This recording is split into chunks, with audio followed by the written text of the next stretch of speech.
But welcome everybody. Are we on? We good? Thank you so much. We're on. Rocking and rolling. Thanks boys for coming in. Well we done. made it finally after I know. I know. My schedule's hectic and so's both of you all. We're good, we're here. We're here. We're Yeah. ready to rock into it. Absolutely. I had a question for you straight off the bat. Yep. So right, this is my self-consciousness. Yep. If I see someone that's right into fashion, Yeah. I'm like, fuck man, I'm not into fashion at all, eh? Like, and not that I don't want to be. It's like you see someone who's into fashion, you think they must think I'm just like a pleb. Yeah, right. You know, half the time, and you're Mr. across the board. Like you are. You've got your finger on the pulse when it comes to what's the latest. Man, I think fashion is definitely it's an expression of who everyone is. I don't really use the word fashion. It's just what people, it just suits your lifestyle. So Yeah. when I see people, I don't judge them on what they wear. Yeah. I definitely judge them on sort of like, I don't judge them. I know what lifestyle they live. So you hang know on. what I mean? It's a lifestyle. What was your question though? Do you dress well? Do was that I? was that your question, Jules? No. My question yeah. was, no. I didn't. No. I look. Hey, I'm fast. I eat like I dress, but they just whatever's. Fast Hey, this dressing. isn't about me. I don't want to throw it in. Fast dressing. I can't do it. I'm feeling insecure already. The same reason I had to go to a sugar-free Red Bull because I was here. 'Cause I'm here. Yeah. No, but I like you're right. It's an expression of yourself, but also like I feel. Do you know what people told me? I always told you can tell a lot by. Maybe it was Forrest Gump. Am I just paraphrasing Forrest Gump? You can tell a lot by someone by their shoes. Yeah. You know, and I think a lot of people like I quite often will see people's shoes and I'll be like, put some better shoes on for God's sake. Like, Well, I you know, I'm a shoe guy, so yeah, I would be lying if I said I don't agree with that. But at the same time, like, I've changed a lot over the years, man. I stopped caring. I do care about my presentation or what I wear. Yeah. It just makes me feel good. It's something that I do for me. I don't even half the time I've got so deep into it that I'm wearing stuff that people have no fucking idea of what it is or what brand it is anyway. Yeah, So there's no point even trying to flex on it. You know what I mean? But I definitely just do it for me now. But it is a lifestyle thing, man. It's like it's just what's comfortable to suit their every day or whatever. I'm bipolar, so like my wardrobe's it's bizarre. Have you? So It's you've bizarre. followed Jules for a while? Because one thing about Jules, and you know, I'm just straight shooting. Here we go. Here we go. More personalities, It's gonna- and yeah. more like just more phases than anyone I've ever known. Oh, It's fucking entertaining to watch. I completely agree. Yeah. because it's like, But again, credit like you you just know, I always was be yourself. You go where your motivation You know what's is. funny? Out of every question, I expected to sit down here with you guys. Yeah, right. This was We're talking you about definitely clothes. no, Yeah. but you caught me off guard. But it's cool because no one ever talks to me about it. But I'm sure they're thinking about it. Oh, man, man, I you know know what I because mean? people ask me about you all the time, and I comment on it too, as in, like, dude, you will be like balls in on one direction. Like, you've gone from like Japanese to Scottish. That's going way back. Yeah, well, I've known you for a long time, man, and like you're all in on MMA, all in on soccer. So like everything you do is fucking all in, and I respect it, and it's fun to watch, man. It's a. why do you think that is? What It's a man. are you like my wife's a little bit like I call her Dory, because you know, have you seen Finding Nemo? How there's that fish that looks at one thing and then quickly going off, and she's always like, oh, there's another shiny thing. There's another shiny It's thing. all shiny. It's all shiny. Yeah, I get yeah. you. Yeah, I think so, man. Like I said, it's just, oh man, my life just changes. It's crazy, and I adapt real fast. Yeah. You know, I'm just chameleon. You know what I mean? And like but at the same time, I get bored real quick too. Yeah. Might be ADD. I don't know. I didn't get fuck, I'm sure Oh, I've mate, got it. there's I'm a sure I've got diagnosis it. for I'm everything sure I've nowadays, got it, yeah. bro. You know, and definitely I think there's some bipolar in there somewhere. Just like it's sort of like, and that's what gives me that all or nothing type of mentality. And Is that a blessing and a curse? oh, dude, it's a nightmare, and it's an absolute blessing and a nightmare. You know? I remember thinking, watching some of your stuff, I remember thinking, if that's the rate I have to change fashion to keep up with fashion, Yeah, right. I'm in all sorts. Yeah. Like No, I got no, same. yeah, I'm It is, skivvy. but it is. It truly is. Yeah. And I've got to the stage now where I'm like, there's no particular, you know, look for me. I wake up and I go, okay, that's what I'm feeling today, or that's. But Yep. the cool thing is I've got it all. Like I've definitely got it all. The shopping part of things is definitely another problem altogether. Yeah, It's I'm glad you referred to it as a problem. You're It's also a one of those massive guys problem. that just seem like again, not fucking blowing too much smoke up here, but you're pretty good. Like, you tend to be good at everything. So no matter what direction you go at, whether it is fashion or like the different sports that you head into, you know, like you were good at soccer, weren't you? Yeah, I was professional. Yeah. Yeah. Were you good at skateboarding? I can't tell. I was very good. Yeah. Yeah, and you're a good fighter. You know, and so there's been other parts. Probably the least thing I was good at. That's probably the worst thing I was at. I tried. Let's get I into tried. that. I definitely tried. Well, so I was giving it a bit of thought too when I knew you were coming in, and I remember thinking, I see from just following you on social media, which is, we all know, is effectively a bullshit thing to do, is just follow and judge a person. That's what's so cool to talk to you as well, because following you on social media, it's a far different. Like when we first met and caught up, it's a far different person to what you see on. Like, that's why social media is such bullshit. But you seem to change what you were doing a lot and consistently. And I often thought, is that because you haven't continued with what your original passion was, which may have been fighting, or is that because 1 million, dude? It's just, you know, because then you did bodybuilding for a while, and I was like, there was bodybuilding. This is the too? thing. Yeah. This is the thing, man. Yeah. This is the thing, man. Like, some people, they get it, and some people they Yeah. don't. But it's no one's duty to get it. You know Yeah. what I mean? Like, no one's got to try and work this out. This ain't no puzzle that's going to change Yeah. their life. But it was a puzzle that was my life, you know, and it was always a puzzle. And it was 100% when I had an established fighting career, and it was going well. And I mean, the highs and lows, I call it all. I love it all. I mean, when I say going well, I don't mean like just winning. Yeah, yeah. You know what I mean? I mean the learning, the ups you were and in downs. it. Bro, it was like, that was never gonna change. Yep. Do you know what I mean? And that was where I was at home. That was where I was really happy, because it's so, and please don't twist these words up. The lifestyle of it was easier for me than anything else that my brain had to try and adapt to and try and relate to and try and make people accept.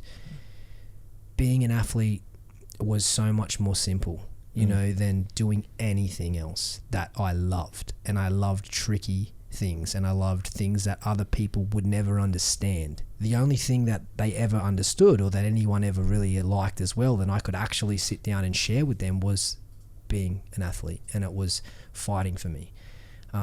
Is that because it's tangible? Is that because you can 100%. you can see results, so you can train. Well, then you have like it's almost an exhibition.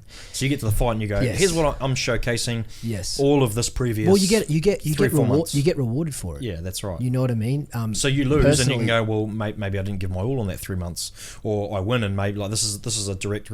It's tricky with fighting because you could have given your all on that 3 months. You just got beaten by a better person on the day. But that's still so rewarding. Yeah, You that's know what I true, mean? too. Because Yeah. it's the thing is like, I made sure it was rewarding because I never took an easy opponent ever. As a matter of fact, the people that beat me have beat everyone. You know what I mean? And when I say everyone, you know, I'm loosely. You know, they're good. They've gone on. They've good fighters. You know what I on, mean? yeah. And I made sure there was always going to be a win or learn situation. I never wanted to fight anyone that was, and there were times where I should not have fought that guy. Like I should not have fought those guys. You know, there was what made you want to do that? Was that like an ego thing, or was no, it? Did you I've think, never had an ego. Never in a million years. I've never had an ego. Never. Is it like an identity? So could I chime in on, like, we were talking about, like, how you chop and change? First of all, I want to stop this because I have to address this because people have hit me up so many times on who's the guy that's with you. So before you even say anything, I want to say just Ryan is probably Australia's best strength and conditioning coach, and I think anyone can agree on that. As far as performance sports goes, Absolutely, there's no one fucking better. Oh no, That's sorry. I don't know. How do you turn that? Steve. Do we? Yeah, this. to airplane. Go to airplane. This happened to me last time too, and Ryan, I think, did this for me. Yeah. So anyway, before I was interrupted, I was explaining what Yep. Ryan. He was. Why don't you say he's your bodyguard? That sounds Ryan- way cooler. Just go. I just Do travel you know with a what? full-time bodyguard. You know what? Yeah. Ryan is. He was the best thing for me. Yeah, for certain people. You know, yeah. and I'm saying, but no, that's bullshit. You are. this is so gold medalist. Fuck, is not a gold medalist. I think a bronze medalist, Olympian. Not a bronze medalist at the Olympics. I made it to the Olympics. Which is...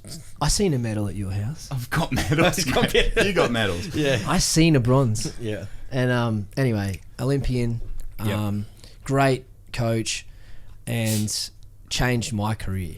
You know what I mean? From, the things that he does. But he's worked with so many different great athletes. I think every athlete that was now signed to the UFC in Queensland, I think he might have worked with. Not every, but yeah. Well, anyway. Yeah. Lots. Yeah. Anyway, that's who Ryan is. So now you can talk. I just had to introduce you. Well, I guess why am I here? Like, I'm here. I think I've got a very close insight and a different insight into Julz's progression, and I was right there in the thick of it when shit went really well, and I was right there when things started to turn as well. So I guess like Julz just likes having me in. I'm non-biased. Like, he's a friend of mine, but I'm happy to call his bullshit. So I can give a perspective from. You just called me bullshit after you said the bronze medal. Person. Yeah, well, that's a fucking lie. I didn't mean to. But anyway, I wanted to get back to the point. Actually, because this changes everything between me and you. I thought you had bronze medal. That's why I came to you. Right. Fuck. Yeah. It's like when people find out I went to the Olympics, it's like, oh, weightlifting, wrestling? Yeah. No, I was a swimmer. Swimming. Yeah. And then like, oh, did you win? Yeah. Fuck, I didn't beat some Michael sort of Phelps. bodybuilding. No. Yeah. But let's get back to Jules. Like, we're here for him. This is not about me. I can actually relate to his the personality sort of traits. So my question to you, or can you relate to this? Is it an identity issue? Because I certainly had that. Because I used to walk around with a chip on my shoulder as a swimmer, thinking I was better than the general public because I was Ryan the swimmer. And as soon as that came to a very abrupt halt, my last race was the Olympics in 2008 at the 100 fly. And that was my last race. So I left on this huge peak. And all of a sudden, I'm not Ryan the swimmer anymore. And I guess to me, that's not good enough. And I had my own issues. I still have my own internal struggles. Why do you think I train so hard? Like, why do you think I excel at being a strength coach? Because I like being Ryan the strength coach now, Ryan the big strong guy, so can you relate to that? 100%. I think so. I've got a lot of friends that came, it makes a lot of sense, from swimming careers and that, and they had real identity issues. 100%. That's a scary avenue to go down. I actually spoke with do you know Trevor Hendy? You'll know Trevor Hendy. Yeah, of course. I had Trevor Hendy in here, and he's very much what's he do? He used to be like Iron Man. I do. Yeah. Trevor Hendy, he's bald now. No, he's shaved his head. I wouldn't say he's bald. That's a swimming cap. Yeah, I know what he's doing. But because that's a real big thing actually. Any athlete or any person who's been in sports. His era, like one of my best mates, Ashley Callis, and then those boys, Michael Klim, Ian Thorpe. Those guys. Well, his era of surf Ironmans, they were household names. There was cricket and then there was surf. So I'm always intrigued about what happens when sport stops. And that struggle from there on. Yeah, especially when you're at that kind. I was not at that peak, So I was had my own struggles. Yeah. But again, one of my best mates, Ash Carlos, triple Olympian, world champion, world record holder. He had some hard times, and I was there through that. Well, Trevor's whole instance, he just said he sort of stopped because he stopped attaching his ego to his results effectively. Like, he only did it. I'm probably butchering the way he explained it, but the way I interpreted the way he explained it was effectively that his results weren't hinged on him anymore. He did it because he was effectively that.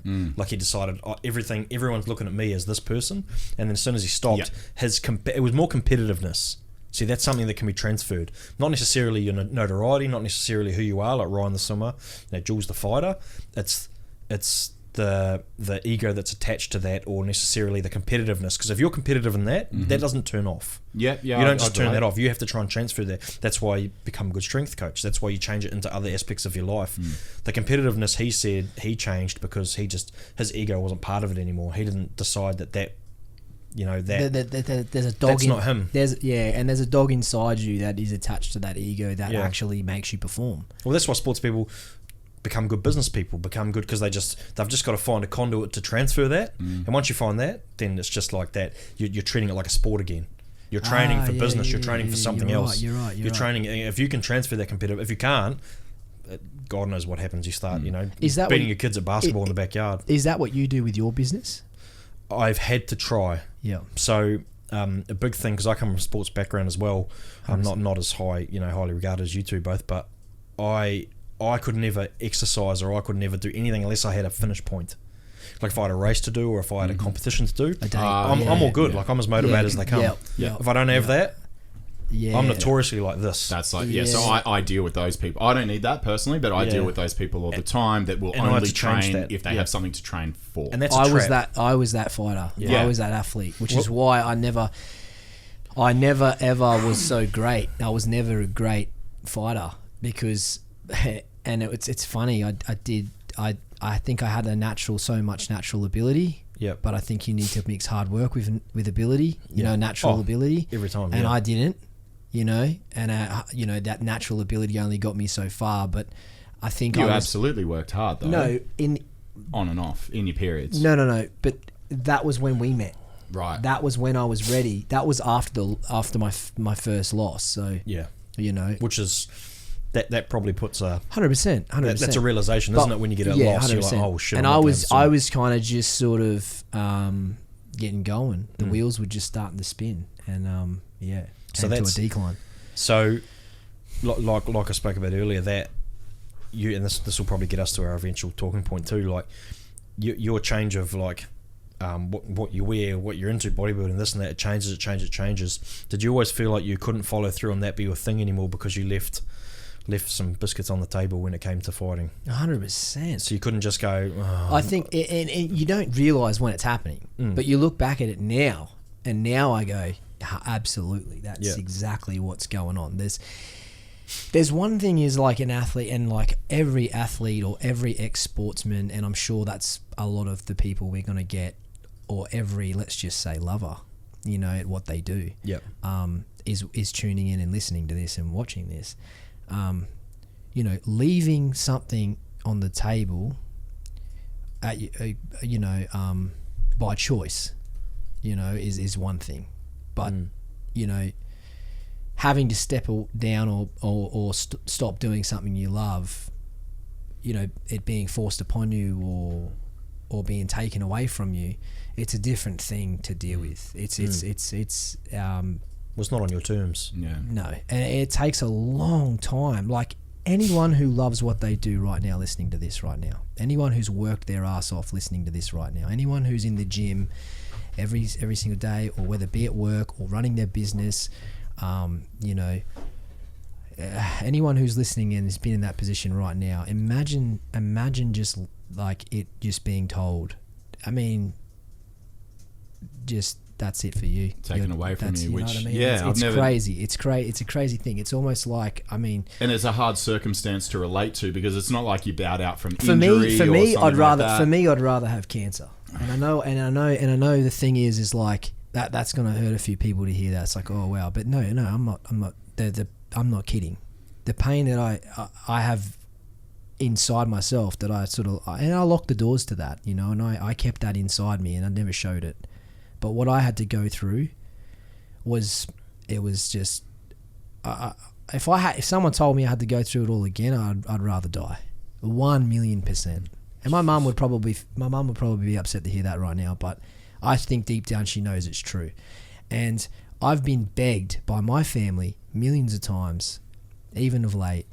They'll disown me if I go back to fighting, and that's because they don't want to see me get something bad happen to me again.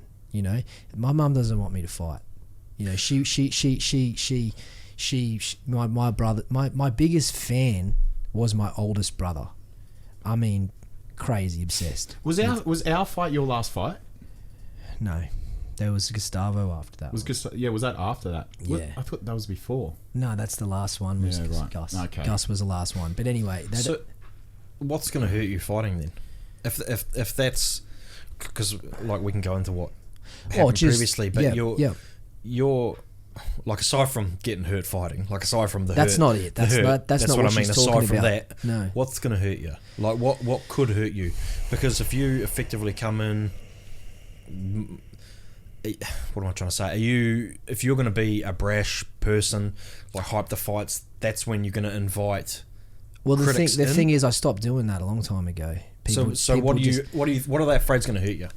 So basically, it's just the past hurts. Yeah. You know, the past just doesn't go away. You know, and the thing is like, doesn't matter who you are. It's up to people to sort of make a decision on who they want you to be inside their heart and inside their mind. And sometimes they really, you know, no matter how hard you've worked or no matter, you know, who you are today, you'll always be what they want you to be. You know what I mean? And that's the thing.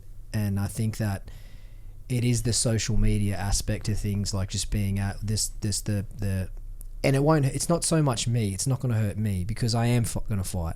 You know what I mean? That's 100. You know, that's 1,000,000%. I'm going to fight. And to be honest, I never stop fighting. This has just been a setback, and this has just been something I've had to fight to get to here. But believe me, the training that I have done inside hasn't been physical. It's been something much more than that.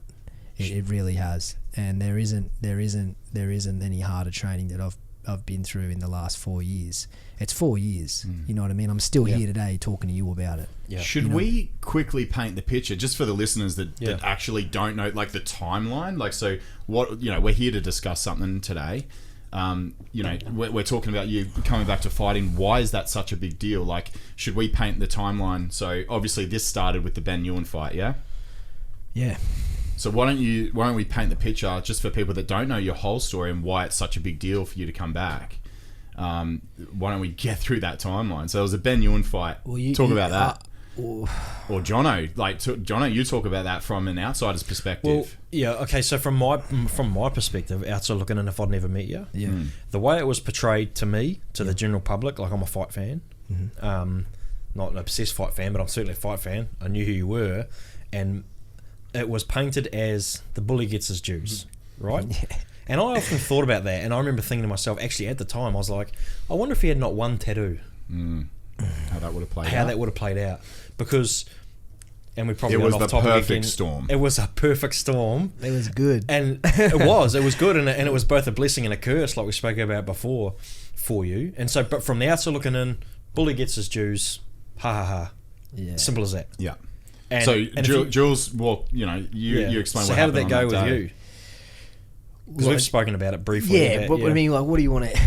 What do you well, want to explain hear? what happened. So briefly, so you showed up, but you were sort of prompted. Okay, so the thing is like... It was your job to be that person. Yeah, 1,000,000%. Yeah, that was my job. Yeah, that was my job. And I did my job very, do you know very what? well. Just before you go into it, do you know how many people, and like the casual fight fan or everybody else, how much they miss the fact that, and like you can look at a guy like I love Chael Sonnen. You might know Chael Sonnen. I love him, yeah. He's my favourite. Yeah. And then Conor McGregor to an extent like that. And people don't realise how much of a, for want of a better term, like a WWE spin people have to put on to persona to sell a fight. And I often listen to podcasts from fighters and things like that, and they're the nicest people, but then you see them in the fight environment and they're hyping fights, they're doing that, and so all you're effectively doing is you're acting. 100%. You're an actor. You're an entertainer. Yeah, and people just can't fucking get that, and you're the perfect entertainer. At the time, there was none of this. Well, people don't understand it now, let alone back then. There was like, I mean, I'm sure Connor was doing it in Ireland. I think the only guy that we'd seen really screw face on anyone was Diaz brothers. Yeah, that was it. And I loved those guys. Yeah, you know what I mean. Yeah, I know, it's fucking crazy, and we've seen them lose too. Yeah, somehow. And we've seen them make mistakes. Yeah, 100%. And it's like straight after. So people are tuning in to watch you lose. Yeah, the same thing. Like, you got to. Yeah. You have to. No matter who you are, you got people tuning in to watch you lose. Yeah. You know what I mean? And I knew that. I was very onto the entertainment side of business long before it's time. Yeah. I believe. And that's just the fact. Yeah. You know what so I mean? Basically, you walk into Ben. So basically, at the weigh-ins. But the thing is like, this was all supposed to happen. Yeah. Yep. You know what I mean? This is the fight promoters, what they do. This is what they want. This is what you're getting paid for. At the time, I've said it so many times. Harley Davidson, Gasoline Alley. That's what they wanted me to do. So I did what they wanted me to do, and all it was, if you watch the video again, is me putting my forehead into his forehead. Yeah. It was a pretty standard.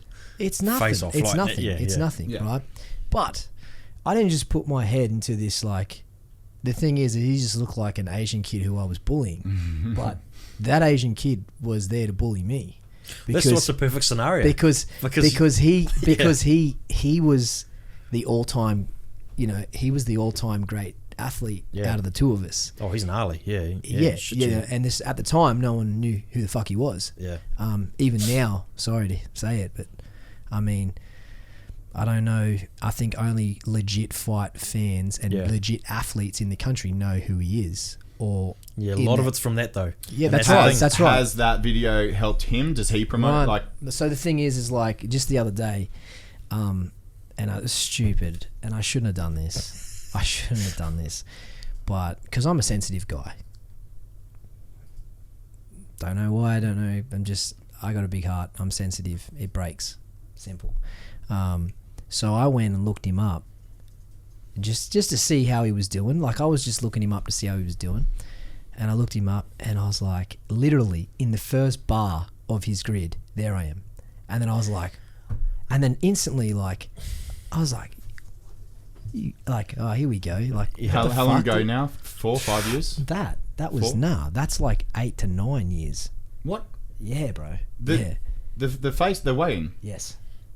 5 years ago was when I fought Gustavo. Whoa. I'm a G. Jesus. I'm an OG. Anyway, so that's some shit. Wow. Right? And he's sharing it last week. Yeah. And then the thing is, and I scrolled 3 bars down below that, there I am again.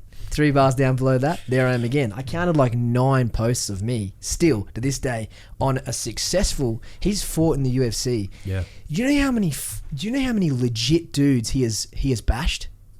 Yeah. Oh yeah, he's gnarly. Yeah. Why am I getting like, dude? You've got highlight reels, bro. Like, so that told me a lot.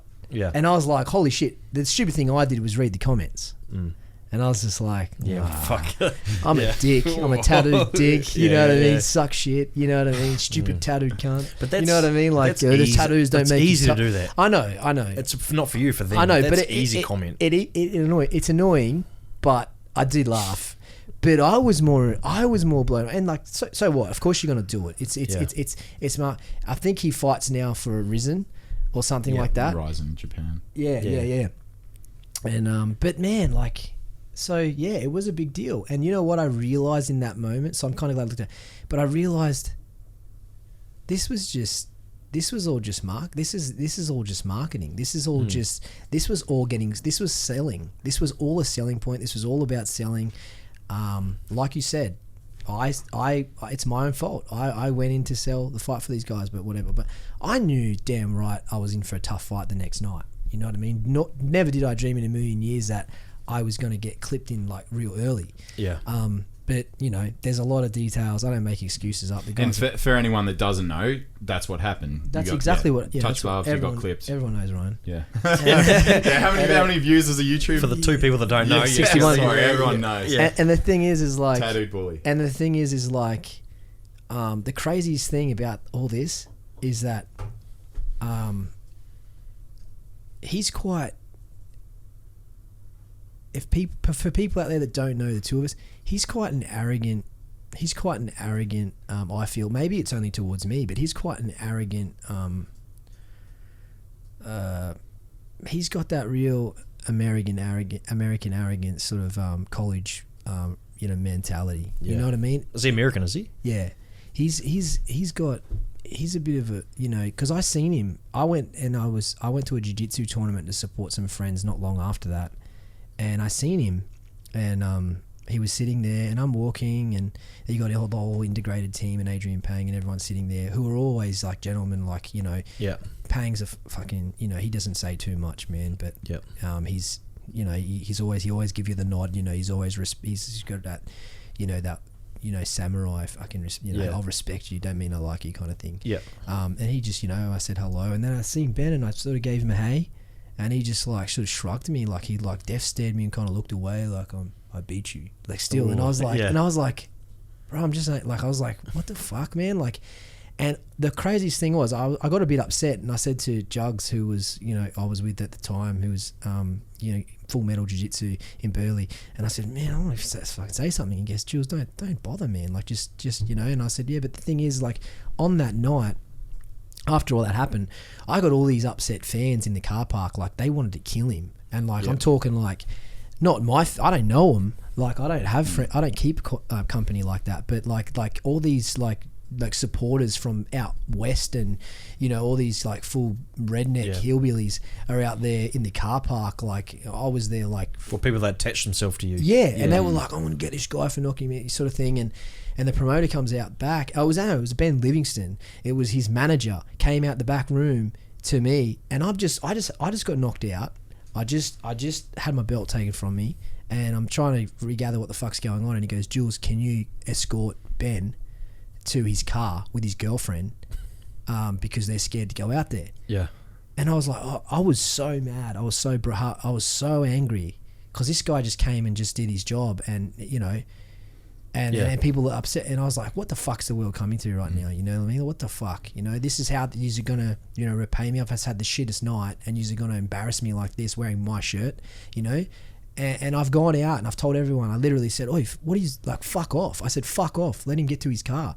And I told everyone. I said, "That's disrespectful, man. You take my fucking shirt off. You're going to bully people like that." I went off at him in the car park, and they were, "Sorry, Jackal. Sorry, bro. No, we were just as long as you're all right," kind of thing. And you guys didn't have a beef or anything. No. You just showed up at a sporting competition. And that's the crazy. You didn't have a beef. No way. Yeah. And that's the thing. And it was like, man. And I was like, and then I got called the bully for fucking the last, 10 years. It's actually So the fucking best stupid. promoter's dream, isn't it? Yeah. A heavily tattooed guy who's hyping a fight, looking like playing the bully, effectively playing it because you've got your head in, you're playing the person and you're intimidating because that's your job. It's the dream, and it's the letdown at the same time. Yeah. Because you lose your champ for a boring guy. So short-sighted. So 100%. Like, you think Dana White do you think to be honest with you, do you think Dana White wanted Dustin to knock out Conor? He needs Conor back. Yeah. Like, he's trying to get him back. You know what I mean? Same thing with, anyone who's putting. They don't care who's the best athlete out there. You know what I mean? They really don't. It's going to sell the most seats because then you got to be good. You got to be good. But well, you give it to the belt, then goes to effectively a martial artist, respectful, and then doesn't talk good English, stuff like that. Like, it's hard to hype a fight. You know what I mean? So it's short-sighted because 100%. if you switch the roles, say you knocked him out, right? Switched everything. How does that? How do things change for you? I mean, would you? The first thing I think is I still haven't learnt nothing because I kept finishing people in the first round, and it was like, oh shit. I was always like, and I was dreading that fight because that wasn't a first round fight prepared for me. I was like, oh, this guy's going to put me on my back and grapple me. Yeah. And I was like, yeah, this is going to suck because I'm shit at jiu-jitsu. So I went and started doing jiu-jitsu. Yeah. And so that's what I thought that was going to happen. So the first thing I think is, winning that fight, it still would have been a problem for me the next fight. Yeah. You know what I mean? That's the first and only thing I think. I don't think about anything more than that. But if that happened, to be honest with you, I'll tell you what'll happen. Then I'm just going to get someone. I mean, I had 9 fights. He had 22, right? I'm going to get someone with like 42 fights. Yeah, it's not going to be good. I needed to lose that fight, and I'm fucking glad I did. At some stage, you're going to meet someone who's... Dude, I climbed too quick. Yeah. And because the promoters loved me so much, they just gave me the good guys early. Sorry. Yeah, no, it's cool. It's done. It's an interesting perspective to reverse the roles. We have had a situation just recently where a fighter from my gym had a devastating KO on his opponent. And within our gym, the respectful thing to do, and credit to my gym right now and the guys in charge there, they said, guys, please don't share that video out of respect for the opponent that got knocked down. Yeah. And then you turn around, very similar situation, first round knockout, heavy knockout, dropped him. Another one, Yeah, please don't share it out of respect for him. And then, but reverse the roles, you get a tattooed guy, share the shit out of it, everyone, Yeah. Interesting situation. Well, okay, so that gym's not sharing it, but is the promotion sharing it? I don't think so. I've noticed the UFC have even cut down. I haven't seen it. Have you seen on Instagram the UFC aren't sharing the knockout? They're sharing the the victory. I have seen that. Yeah, and it's what? It's because of this shit. No, it's because they want people to pay money to see that. Well, but the fight that I'm talking about. I don't know, man. I don't know. I reckon you go and you look into that. I reckon there's some shit been. I reckon they're Has getting it got on to top do of with it. a mainstream sort of thing? It's not as palatable to see knockouts all the time. No, I think you see a win. Honestly, I think, and you know what? I hope they are respecting the athletes and all equally. I really do. I really fucking do. If you want to go watch that, yeah, cool. You've seen it live, pay for it or whatever, or go stream it or go hashtag it. I'm sure everyone else is sending it. But they've got to remember, so like Disney own the UFC now. So you got to think, okay, Disney. Yeah, I think you're giving them too much credit. Really? I do, yeah. I don't. Because if Disney own it now, you think that Dana White doesn't want to show knockouts? Disney's. I think he doesn't. Here. I think he doesn't have a fucking choice. Well, that's what I mean. But at the same, reverse that role. He's probably been told, "Hey, you're owned by Disney now. Yeah. Let's say, yeah, your content's not palatable for our viewers. That's what I'm saying. So it's not respect for the fighters. It's respect for the audience. Yeah. Yeah. Well, yes and no. Well, I'd like to think like that. I said, I'd like to think that. That's what I said. I'd like to think that. I think you might be giving them too much credit. And I think, you're right, maybe. Yeah. But the thing is like, you know, and going down that path now, you've got to, I think promotions now, you know, and you'll be able to see who is, you know, who does have the respect. Like, you know, I watched an interview with Ortega, who I love, man. Yeah. And, you know, he was like, it was back in that, you know, whole Max Alloway fight, but didn't happen the first time, and Max got injured, and he was like, you know, I just care for his health, I just care for his family, I know he's got kids, we'll do this again, you know, I'm not upset about it, these things happen, you know, like, you don't really get, you know, that much, you know what I mean? And it's crazy because I think that should come more from the promotions too. I think they should really care about the fighters,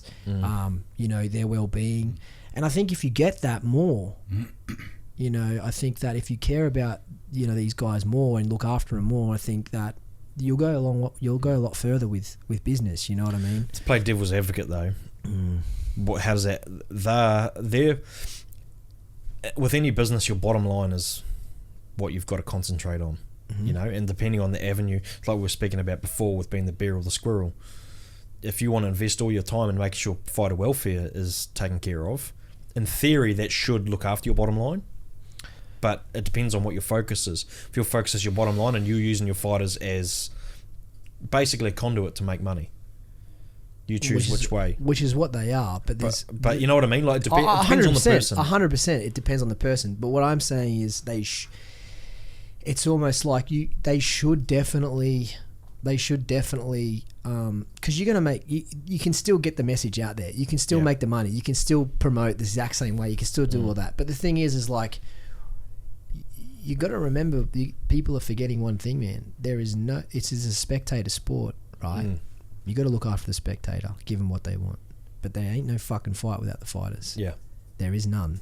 You know what I mean? So you have to sit in the middle and you have to give everyone what they want. You know what I mean? And if that means being a little bit more careful and being a bit more strategic about the way that you market these things and the way that you promote these things, maybe you'll have to do a little bit more work. So what? That's your fucking job. Go do that. Make sure everyone's happy. That's what you put your fucking hand up for. Make sure everyone's happy. But you gotta make sure the fighters are getting treated right.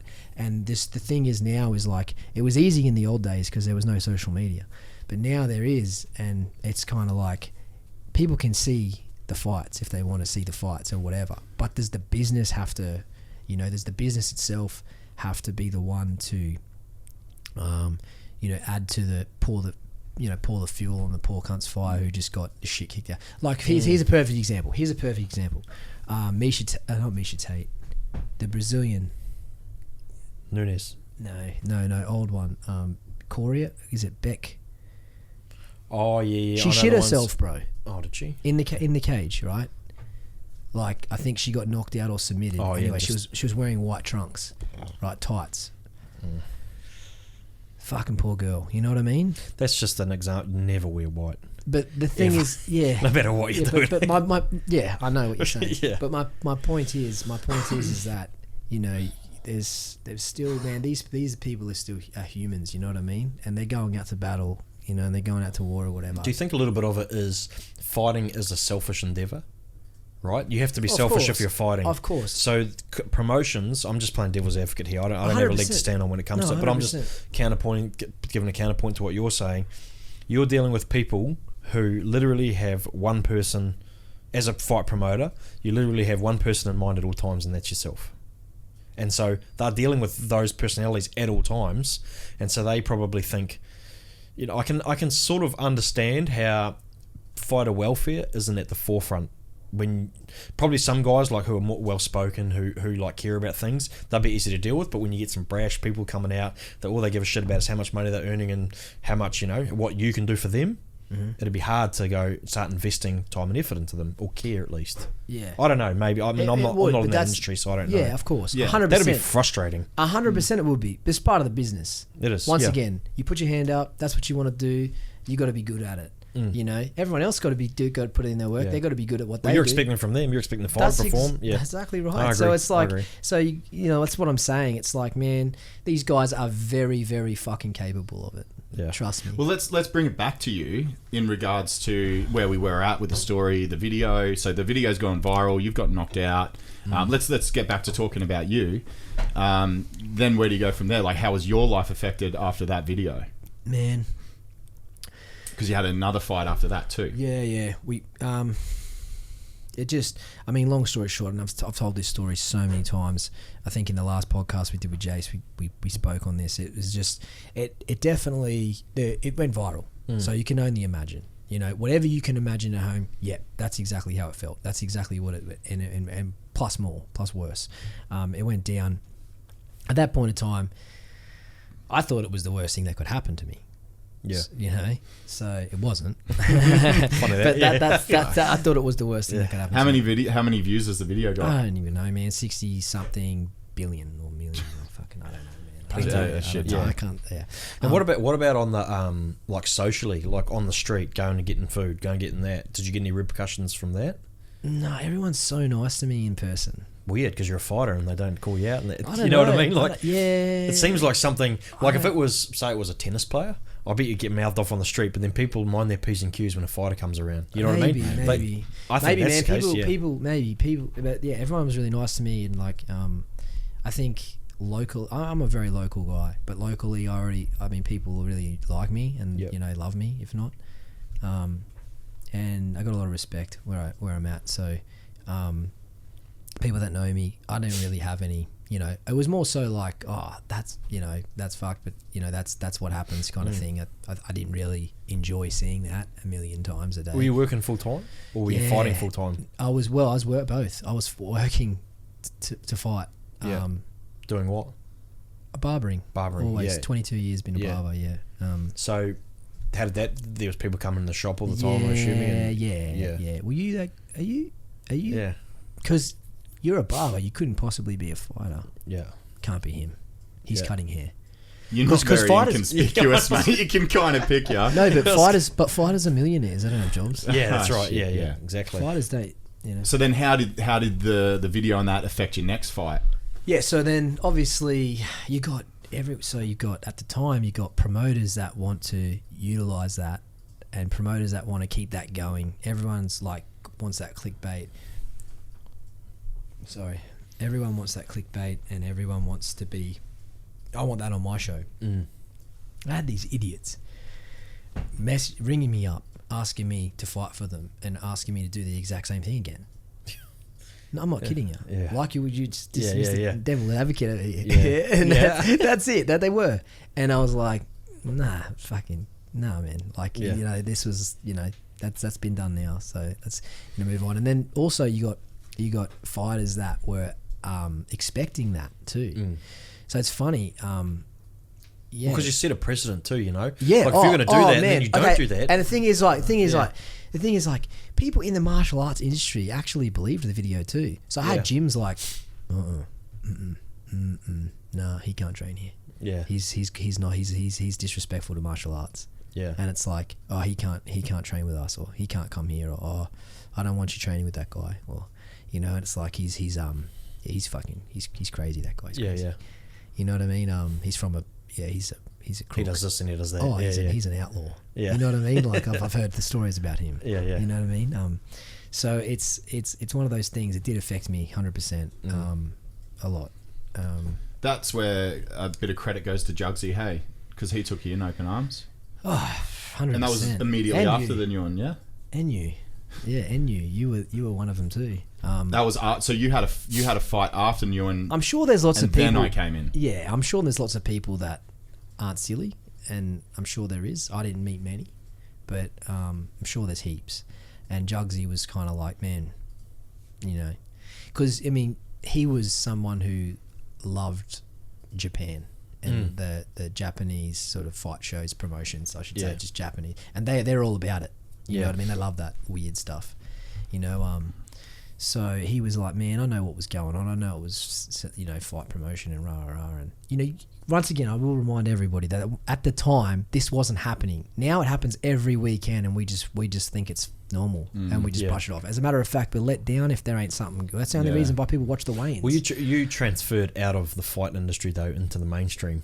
That's the battle, because mainstream doesn't see that stuff happening every week. So all you became was a view, something to view, something that's interesting. So had it stayed in the fight industry, wouldn't have even ventured out. Like I said, maybe if you had won, 100%, yeah, it would never have probably ventured out of that industry. Yeah. But because you didn't, and because what happened, the minute you get into mainstream, you just become something. I never thought about that. Imagine something. if you did win. Yeah. Have you thought? Imagine if you did win, you would have exploded. It would be, but you would have exploded, but nowhere near to the volume you exploded. No, in not the wrong like way. that. You know what I mean? But in a you're good right. way, they would have been like, "Fuck, watch this Julz guy! Like he puts on a show, knocks guys out." It would have been something like. Never thought about that. No, it it was. I think. I think it already exploded. I think that's why it exploded. The loss is because I was already at that stage. Like when I won the belt and when I knocked out the last opponent before that in the first round, I had Richie Vass congratulate me on the win publicly on Facebook and say, congratulate the Jackal on his Nitro title tonight.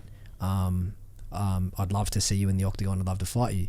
And we got really excited about it because I was like, man, I would love to fight Richie. You know, like he's such a cool guy. You know, me and my family have followed the Bra Boy story. Remember when the movie came out? You know, I remember him doing so well, and he was a gun down in Sydney. So I was like, this is going to be good. And the promoters were talking to Richie's manager about making the matchup, and then I think it was the first UFC card in Brisbane, and was Mark Hunt was main eventing, and Richie got a contract for that fight, and we lost him. Oh, that was then. And then they were trying to replace that vibe that they were feeling, and they were like, man, we were excited about a big guy.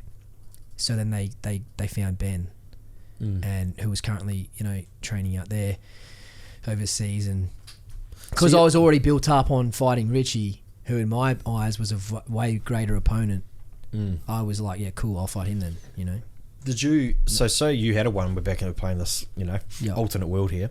If you had a one, you almost would have had to hype up the next fight in a similar fashion, and you're almost doubling up. 100%. So it was gonna. It was never a gonna, house of cards. It was gonna. Well, fall. that's what I was saying before. It was just going to happen again anyway. Yeah. You know what I mean? That's like, what I'm finding interesting, because I know everyone would have tuned in and gone, "Oh, what's he going to do now?" Yeah, what's he going to do now? It wouldn't have been shunned. It wouldn't have been demonized. It would have been like, "Oh, what's Julz going to do this time?" And then if something happens, then you did lose. Then we'll go back and watch the other one where he did the same thing. It was definitely. definitely. It was my destiny. It was, you know, and I guess you're going to use it for ammunition or not, you know, like, and I guess moving into 100%. Moving into what you're going into now, like your new endeavor, that we can go back into the stage of it. Is it going to be like what's? I might be pulling back the curtain a wee bit too much here, but no. Like absolutely, let's do it. What sort of person are you going into this as? Because they're expecting. Are you being expected to be that again? I was very young at the time and very vulnerable at the time. Like when it comes to like, you know, the whole, you know, promotions like loving you, wanting you to, you know. So at the end of the day, like, I'm not even that person. You know what I mean? Far from it. You know what I mean? As a matter of fact, in my last fight, I went overseas to train for it. I spent the whole time in Sacramento in California. It cost me a lot of money for just a backyard fucking fight show in Brisbane. You know, like, which is like, you know, no disrespect to the promotion or anything like that, because it was, you know, one of the top, you know, promotions in Australia, in Queensland. But what I'm saying is, it's like, it's no UFC, you know what I mean? I'm paying a lot of money for this shit. more than I'm getting paid, right? So I took it very seriously because I had a serious opponent. You know, I did put in the work, you know. And then when I got to the weigh-ins, I literally, and like no disrespect for Gus, it's like perfectly, I understand what he did, but like I went to face off with him, and as I got I was about 1 foot away from him, he pushed me. And he goes, bro, don't fucking, you know, don't try anything stupid with me, you know? And I was like, whoa, bro. I was like, I wasn't going to. Yeah. And he's like, just be careful, you know, don't fucking try and make me look stupid, you know? And I got real angry about it, and I was like, you fucking idiot. Like, I'm here I'm trying to get in close enough for the cameras. I'm not going to fucking, you know, do it. And it was kind of like, then I realized like, oh, well, you live by the sword you die. Yeah, so fucking, it's like he just, but fuck that. He assumed that, you know what I mean? Well, he's probably been hyping himself up for 6 or 8 weeks about that person, you know, and that's like, probably his fuel. And that upsets me too, you know. And after, we were sweet. We fought, you know, we cuddled, we you know, in the back room, and you know, we spoke, and I told him, I said, man, I wasn't doing that, you know. And I kind of thought to myself, was I getting set up to like lose my cool so that they could go and do that again? I got all this PTSD from it now, so it's like, well, I mean, so, you're probably, it's so, probably so valid. like, and then that video got posted on a Brazilian page, in all Brazilian. I couldn't read it because back then you couldn't click the translation button. And like 5 years ago, and then it was just like, you know, blah blah blah. Probably said, you know, like, you know, this guy's at it again, trying to bully a Brazilian guy. But it wasn't like that at all. So yeah, you're gonna get. I've got all sorts of curveballs, you know, to deal with, and it's always gonna be like, I'm ready for them. I'm fucking ready. So after that fight, you had a second fight, and then is that when you started working with Julz, right? Well, yeah, you had another knockout post Ben. So Ben, quick knockout, another quick knockout, and then I think you were like, all right, we need to try something new, and that's when I came in. So we did a lot more than just strength training. Hey, like we had good chats, a lot of mental game. I remember I pulled you aside before we walked out. Who did we fight? Mahoney? Jacob Mahoney, Jacob Mahoney. And I guess that's where I came in, and that's another feather in my cap, because, well, you can say we turned it around, didn't we? 1 million. So 2 very quick knockouts, and then again the feather in my cap was Julz came to me. We trained our ass off, focused on strength, focused on mindset, and he literally kicked the shit out of him. The thing is, it was just a true display of his newfound strength. So that's where my reputation elevated as well. My ability got to be seeing that night because of my endurance and my cardio that I got from being. I'm an explosive fighter. I'm someone who's, which is a big problem I'm having working on. Well, it's not a problem anymore, but when I first started boxing, just of late, you know, it was like I was trying to, every punch that I throw is like 100%. And having the ability to have the cardio for 100% fucking punches for, you know, 3-5 minute rounds is very hard to do. But that's what Ryan gave to me, and everything was explosive. And didn't go to 3.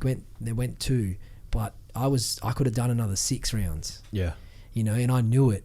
Man, I didn't feel blemished at all endurance wise, and I was throwing with everything I had. All my leg kicks were everything I had. Whereas before that fight, big strong, because I got big, my legs are like, that's where all my weight is. So to throw a couple of hard leg kicks, it gasses me real quick, real fucking quick, normally. But think of away secrets, man. And then I went to the States, and I didn't have Ryan for that camp. And Gus gassed me in the first round. I nearly knocked him out in the first round, and I thought I'd had, so I gave it everything I got, and then by the second I was 100% gas, and I literally remember thinking in the fight, like, man, I wish I stayed home for the fight. I did. I wish I stayed home, because I had a good team. Here we at had home. Jesse for that team too. Jesse was around on that team with the Mahoney fight. She was. She helped you a lot, man. 100%, mentally, emotionally. And did you have, before we can get into that, before, did you have any hesitations working with Julz? No, not one. I was warned. I knew Julz, so I'm a MMA enthusiast. Yeah. So I've trained heaps with Jules, watched his career. So before that, you'd already trained. You knew. Yeah, we trained together so a few times. There was a time you were wearing stubbies and singlets and stuff. That's when we were training together. Pub brawler. Which fashion phase was that? Was that? That was the 4X. 4X. Yeah, yeah. Another persona, you know, the 4X beer drinker. Yeah, That wasn't for me. Funny, man. That was you were strictly basically choppery. That was strictly for inspiration. That was strictly for the audience. Yeah, you didn't drink. You was all didn't bullshit. drink, did you? No, I don't. I still don't drink. But the videos were him Straight. chugging 4X. Yeah, it was funny as hell. This But is yeah, no, time sorry, again, I isn't had no hesitation. Jules has always treated me with respect. Yeah. Dare say as much as any other athlete. Yeah. You know, he gave me a few gifts after we had the fight. And really thoughtful gifts. Really thoughtful gifts. And Jessie too. Jessie baked me. She made me. Was it chocolate peanut butter cups or something? Yeah. That's the thing. So that's another reason why I'm here, because I saw the relationship with Jules and Jessie, and she had his back, man. Like they were, well, you can talk more on that, but she's a very good fighter, very intelligent girl. So I know for a fact that she helped him a lot as well. It wasn't just me coming in; there was her, and she was excellent in your corner that night. I was in the corner too. Good, real good. I bet Until it wasn't. So, let's get into this, right? And I know you're apprehensive about it, and I want to be respectful of that too. And like I think we spoke, like I want to make sure that I'm asking or asking questions what I think people will want to ask. 100%. I googled. This might forgive me. I googled the articles that came up, and this is what it said: tattooed fighter bashes girlfriend for not bringing home noodles. That's what the article said in the paper. And I read that, and that was yesterday I read that. Just because I wanted to be across what the bullshit or truth is out there, right? And I remember thinking, if I read that article and didn't know anybody, I'd think, what bullshit is this? Because of just the way it was worded and the way it was. And I remember, and then I thought to myself yesterday, no wonder shit escalated. No wonder shit got out of control, because that's such these bullshit headlines or these bullshit things that come in. I don't know. You speak on that. 100%. I think it's the media, man. They'll get you when they want to get you. And just for a time frame thing, quickly before I interrupt, how long did this happen after the thing with Ben? What's the time frame? Ben.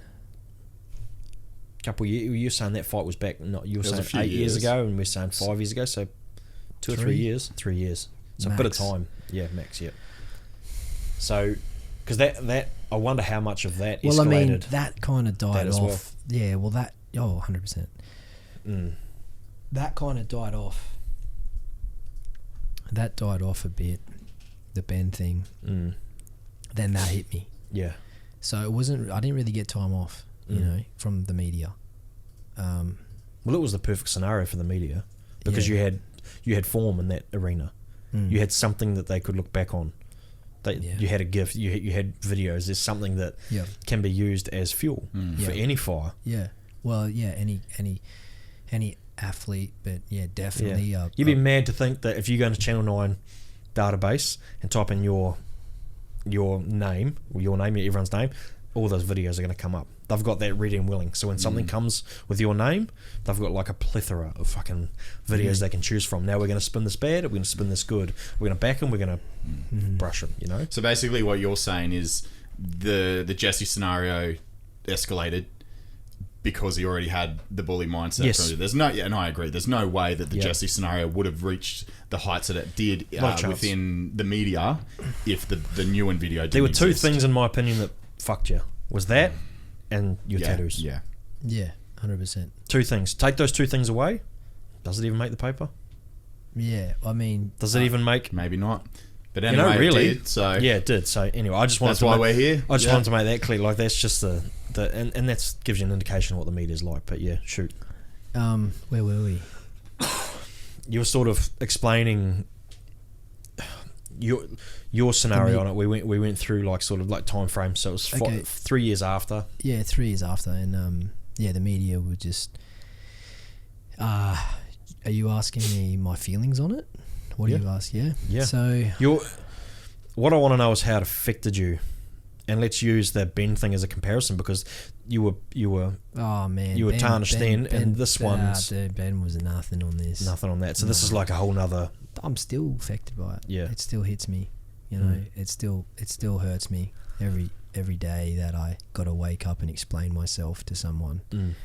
It doesn't go away. I still haven't been able to fight, you know. I still haven't been able to get a fight. Still haven't even been able to get a gym. Not because you know, people are individual, they have their own beliefs and they have their own, you know, whatever, but you know, if there's any kind of touchy subject based around somebody, I've noticed that in this country, it scares them, you know what I mean? People are, I'm not going to say like sheep, but it's like they're not going to fight hard for. Man, you'd be very surprised the closest people to you who would fight for you, or if shit hit the fan for you. And I mean, when I say fight for you, I mean would actually stand there and take the, you know, carry the cross with you all the way to the top, and then get hung beside you. Are you saying more people are likely to distance themselves from the scenario? Thing that 100%, rather than just 100%, approach it with you. And then there's, you know, the thing that blows my mind is, and like I try to have a really positive and loving and understanding outlook on it all, and I try and put myself in other people's shoes, and just standing in my shoes alone, like if I was the guy that seen the kid on the bus get bullied and smashed a bully, you know, I was the guy that would see an old lady drop her groceries at Rabina Town Centre, and I stop and I pick up them groceries. I'm the guy that, you know, no matter how late I am, you know, for something, you know, that's no fucking word of a lie. That's the truth. I believe I'm a good judge of character, and I think that if I'm looking in someone's eyes and I'm looking at who they are and I'm listening to their voice, you know, it's hard to pull wool over my eyes, you know. If I can tell if someone's coming from a good place, regardless on the decisions or the mistakes that they have made. Yeah. If I feel like someone needs just a hand, I give them my hand, you know, and there's a chance there. Yeah. You know, that's just, I believe, is the right thing to do.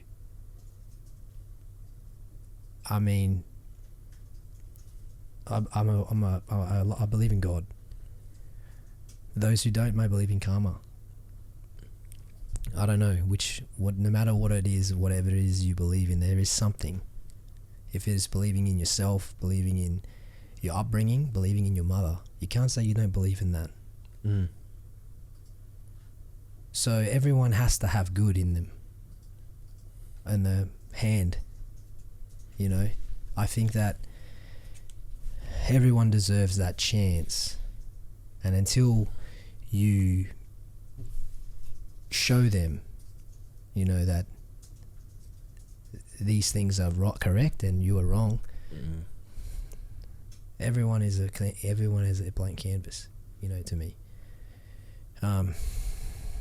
So what are you relating this to in regards to Jesse in this situation? The situation is just. Are you saying you expect that from everybody else? Because that's hard. I'd be lying if I said I did. I just don't understand how you can't even get, you know, how it's real hard for people to just. It's hard for me to understand that people aren't like that.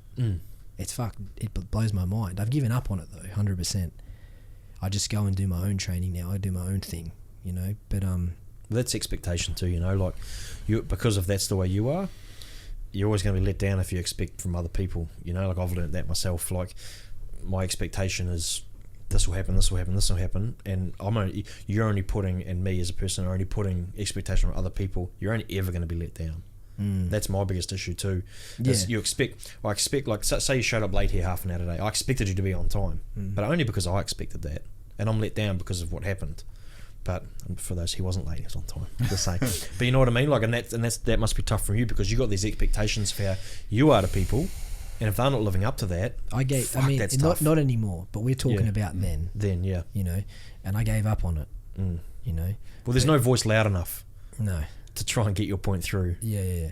So then that's the thing. So it was a roller coaster of emotions, man. There was anger, there was hurt, there was betrayal, there was confusion, there was fear, there was embarrassment, there was heaps of dark shit. Yeah. And nothing good. Good. No. And but I don't know how or why, but I just believed that, you know, someone would have my back. You know, that was it. Yeah. You know. So then you said you had some hard questions. Get into them now while he's on a roll. I notice a change in the way you're speaking. Yeah. You know, and I'm mindful of that because I don't like you bubbly, everything's good, but then when you speak about this, there's a certain your personality not changes, but it moves. Your energy moves. You know, and I'm mindful of that because I know that it's obviously a hard subject for you to talk about with anything that happened. And obviously there's, like you said, the PTSD stuff. And that's concerning because you're like, well, you know, if that's affecting you every day, and I can understand now how I asked you before, you know, what are you scared of? Going back to fighting, you sort of give a little insight now into what that is. Is that what you're scared of? Yeah, of course. Yeah. Also, believe it or not, I don't like talking about anything because the other person, you know, is... Well, that frustrates me a little bit too. Yeah. Because at what point do you stop protecting someone or something? You know what I mean? Like I'm telling you, I don't know you super well. No, Jules, I get it. And I have this conversation. But what might help right now is how's your relationship with Jessie now? Yeah, now. Good. You talk on that. So cool. Yeah. She, after I don't know how many people you viewed the last podcast that I did with Gypsy, but straight after that podcast, I heard from her, Jessie. Yeah. I heard from her. She called, and I've told Jace how thankful I am because honestly, the best reward, not reward, but the best thing that ever happened to me since all that was just hearing from her. You know, and she explained a lot of what went on, and did you feel like that was a little bit too little, too late? Because to be honest with you, I always knew in my heart that this was a media fucking thing, and I knew that for it to even come out, she got a little bit what's the like a spiteful, you know. Yeah, media or not though, whether it's still the effect is still the effect. Whether it's media or whether it's your peers, it doesn't matter. It's 100%. It's how you're portrayed and how you get affected by it. It's almost irrelevant what conduit is for that. It's but in regards to what you said, too little, too late. Do you mean like? Did you ever have hate for Jessie? No, because I think like that. No. I'm not saying hate. I'm saying like, look, I don't know the girl at all from a bar side, and I don't ever want to speak to her character. I don't want to speak to any of that. But what I'm saying, what I get a little bit I feel is like, okay, well, something's come out where you have actually voiced your opinion, and for a phone call to come straight away, is that coming in a sense of forgiveness, or is it coming in a sense of like, fuck, I could be in a bit of trouble myself here? And I thought the same. I did. I don't want to speak, and like I said, I don't want to speak to character. I don't know the person. Well, the first thing, but this is just outside looking in. 100%. And as a human, that's the first thing you think. Yeah. You know, that's the first thing I thought. But what I heard on the phone that day, and it all made a lot more sense to me. And it wasn't. I didn't take anything away. It didn't fix anything. But I'd already went through it all. Yeah. If the call came earlier, it would have been bad. But it all. In what way? Oh, I would have I would have said something you'd regret. probably, yeah. Yeah. You know, probably. Well, let me put it this way: the repercussions of what happened. Did you deserve it? I deserve to be charged Yeah. with what I did, but the repercussions of the things I didn't do, no. Yeah. And So at its core, what like 100%. the what's the word? The ins and outs of it. What that's happened? right. What happened with me was and her deserved. was domestic, and it was inside my home, Yeah. and that's where it should have stayed. Yeah. Just like everybody else. That's so convenient. I Isn't don't it? know you. I don't know you, but It's just so like convenient that the charges can be all kept. You know, like everything can be settled in court and settled away and settled, you know, behind public persona.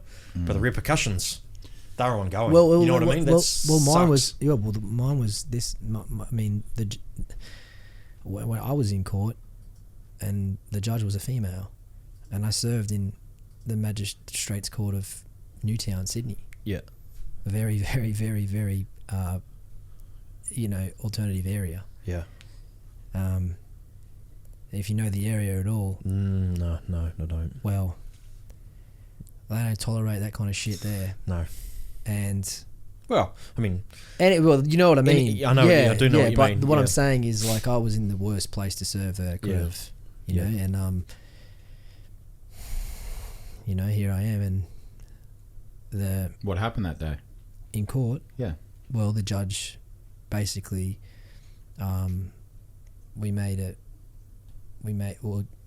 Jessie wasn't at court. She was in Las Vegas. She was supposed to attend the court through phone call, Yeah. Skype. They had the big screen in there. I expected to see her that day.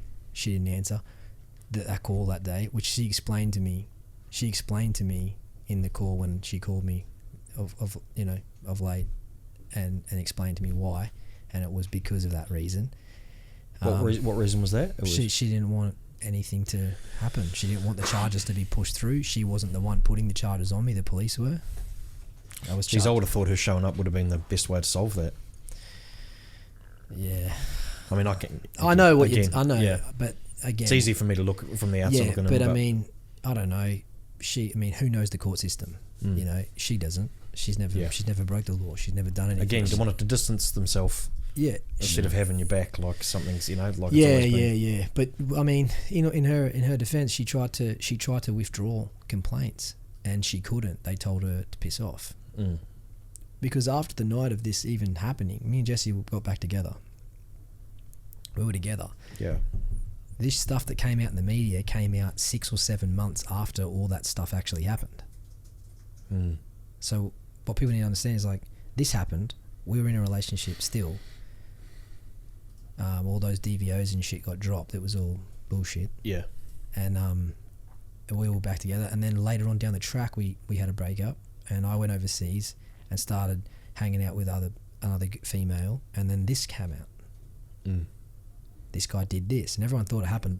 It just happened yesterday. It's like, no, this is a complaint that happened fucking ages ago. It already got sorted out in court. It was already dropped and done, and then the story was told to the media 6 or 7 months later. Yeah. And it's like, this didn't just happen. So I'm getting punished and getting relived and dragged through this stuff that happened months ago. So, and I woke up and I was like, what the hell? And I was on the front page of the newspaper. Why make the front pages? Surely there's someone out there doing something worse than this. Like, you know what I mean? Like, yeah. And I was like, right there. It was just, like you said, it was just the whole perfect poster look, you know? Yeah. The image. Do you, for that reason... And it scared a lot of promoters off. It scared a lot of gyms off. It scared everyone off. Scared everybody off. Yeah, they were just like, well, we don't want to touch this. We don't want to work. We can't really help you, man. Like, we're going to look like we're supporting this. And it's like, yeah, but there's details here, there's facts here that say that this isn't actually the case. How are your terms? Sorry, how are your terms with Jessie when all the media came out? Were you on good terms, or? Well, you're still together, were you? No, we broke up. We'd split, yeah. So no, I was with another girl. So the scenario happened. Yeah. You got back together. Yeah.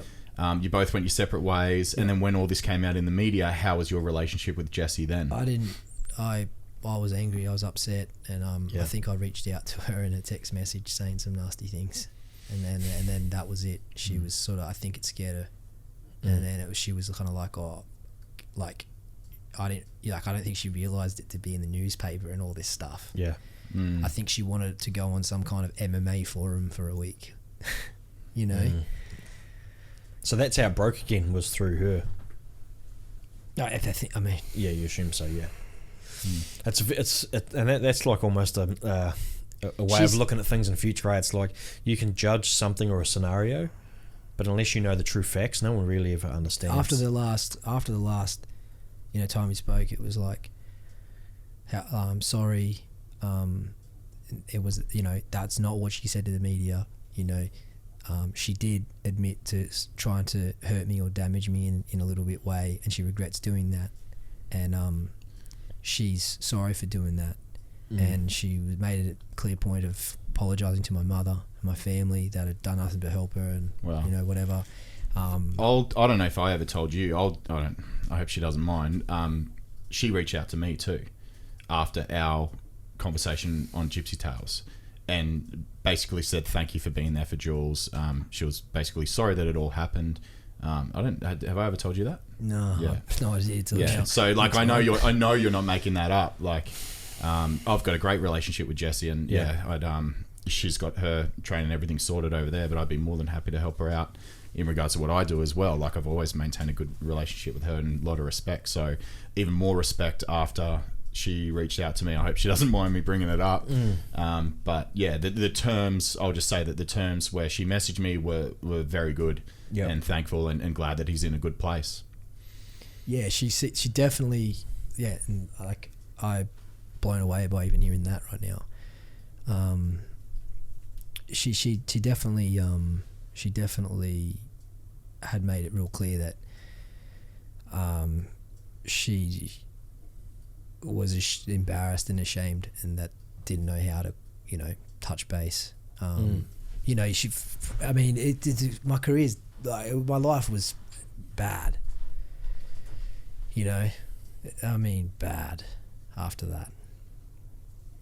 I don't quite know how to approach it, in the sense that if it's from like all the words I've had with you and speaking with you, Ron, as well, it's a frustrating scenario. Like, I find it frustrating. I just want you to know that the seat that you're sitting in right now is like my mum, my best friend, my sister, my father, my teammates, my coaches. Yeah. Just know that too. So they've been sitting in your seat for 5 years. That's what and like I could have ended this. That.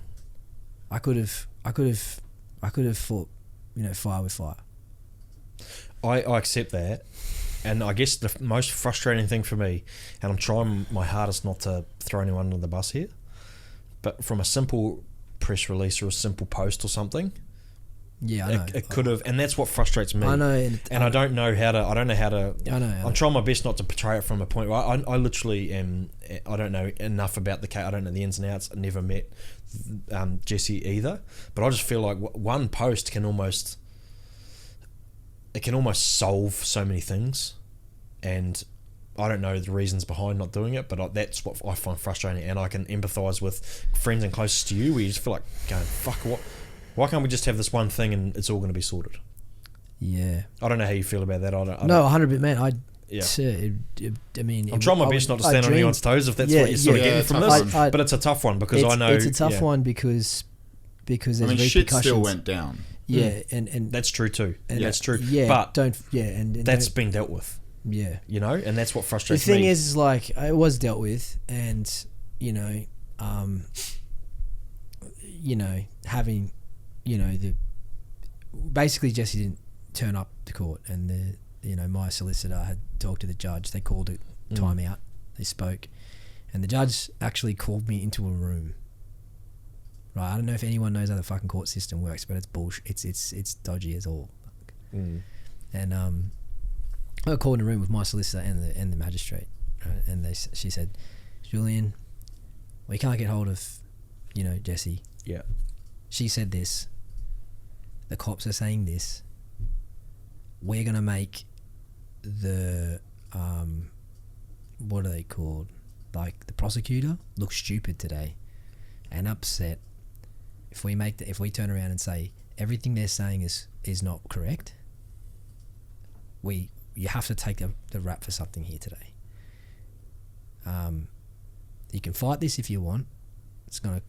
You're gonna be fighting the prosecutors unless you got $10,000 to do it. This is what you're gonna have to. And I said, look, I've got no problem putting my hand up and saying what I did wrong here today, or when it happened. Yeah. I need to be dealt with for that. I've made a mistake. I have learnt from it. If this is the consequence to it, so be it. And they said, okay, well, let's drop everything.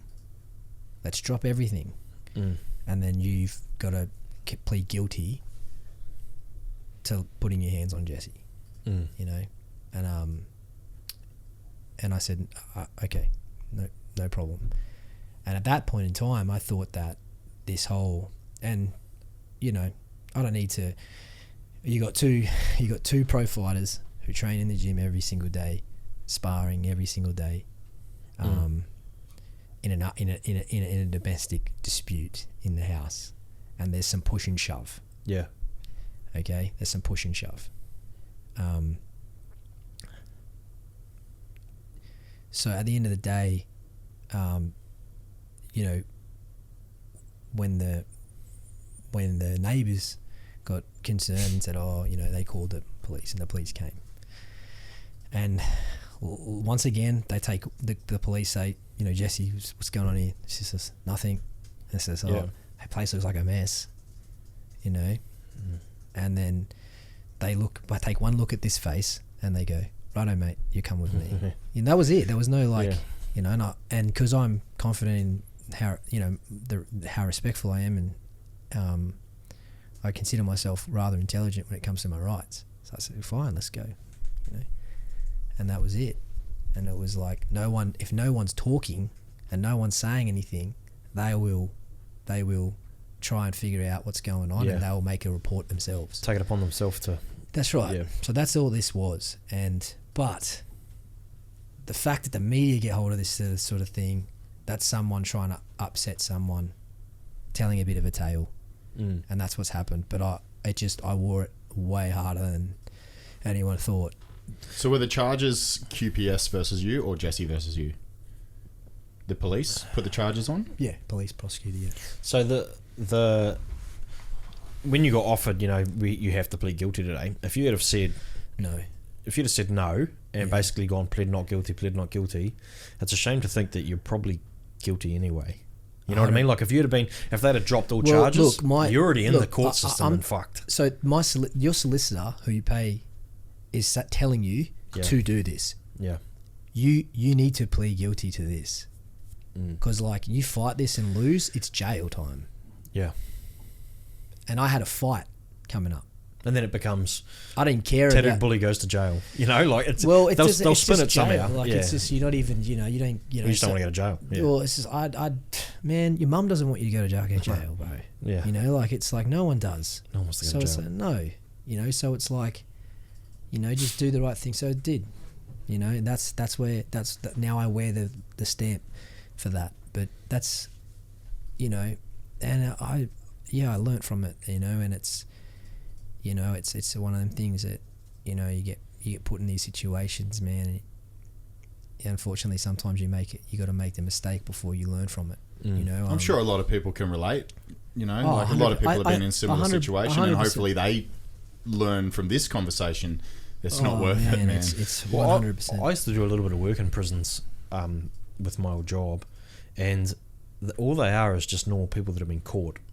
Yeah. Like there's no, that's a good point. That's all they are. Like really, and I'm not saying you should go to prison. I'm saying that people who have been charged with anything, or people who have been, you know, found guilty of something, they've just found themselves in a scenario. Yeah, these things happen. Been caught, and you know, these things happen, whether they're right or wrong. Yeah. They are happening. And let's not play it down though. There's a lot of shitbags that should be in there. Oh, but I can relate to the fact shit. You know, like I won't get into it, but I've probably done a few things. You know, where if I got caught, you know, 100%. Yeah, well, I think I'm sure a lot of people have. You know, you made mistakes in the past, and who knows, anyone could be there. I think everybody's done some things that you'd have some questions to answer to, but Yeah, and like you said, it's just been caught. You're spot on. There's plenty of shitbags in there, and I met some of them. But that's the thing. It's just a bunch of, and it's a scenario. So I don't want to obviously dwell on it too long. It's a scenario that's happened. It's water under the bridge, and that's the frustrating thing. Is it's like, well, how long does one person deserve to be punished? The thing is for like, something? Well, you go do, and it's there's different things like, you go do a background check on all the guys training in your gym. Yeah. Go do a background check. Hey, wear these big fight cards. Go do a background check on all the guys on your card. Bring up their records. Yeah. You know what I mean? They're fighting. They've done they've been in trouble. They've done what happens, and they get to it. It wasn't where, like, you weren't at work. Like, it's happened in my private life. You know what I mean? And like, it's something I've had to deal with. But like for it to affect my sport. You've got I know for a fact you've got an interesting story in regards to that. Someone said to you, or basically had your back and said that, go do a background check. You told me that story the other day. Yeah, well, it's funny. So I was training in Albuquerque, New Mexico, and which is, if anyone doesn't know, before we get into this, we're not painting a picture that MMA fighters are criminals or anything, just people in general. So like, this is one of the greatest gyms in the world. This is John Jones, Holly Holm. At the time, Chase Sherman was training there. I was training with Chase. Alistair Overeem's out there. Diego Sanchez was out there. He's left. Is that Jackson? Yeah. And I was out there training and posting or whatever, and another UFC signed athlete at the time was a female, and she doesn't like me too much for obvious reasons. Is like, she's an advocate for standing against domestic violence, which is fucking great. You know what I mean? Which is great. And I believe she was a victim of domestic violence herself. And I remember seeing it. I was a big fan of hers, and I remember seeing it. And she was very supportive of my career. I was supportive of her career. And I remember seeing it, and I was fucking disgusted by it. And the guy who was involved with her at the time, I hated the dude. And I didn't even know, like, this is long before, I didn't even know the situation. I don't know the story. I don't know there's three sides to every story. I hated him, and he had reached out to me so many. He was a big supporter of my career as well, and he'd reached out to me so many times to train with him and stuff like that. And I steered clear of him. I didn't like him. You know what I mean? I told him to fuck off a few times, even in person. And he was in jail. He went to jail for this situation. So she'd been through the fucking ringer.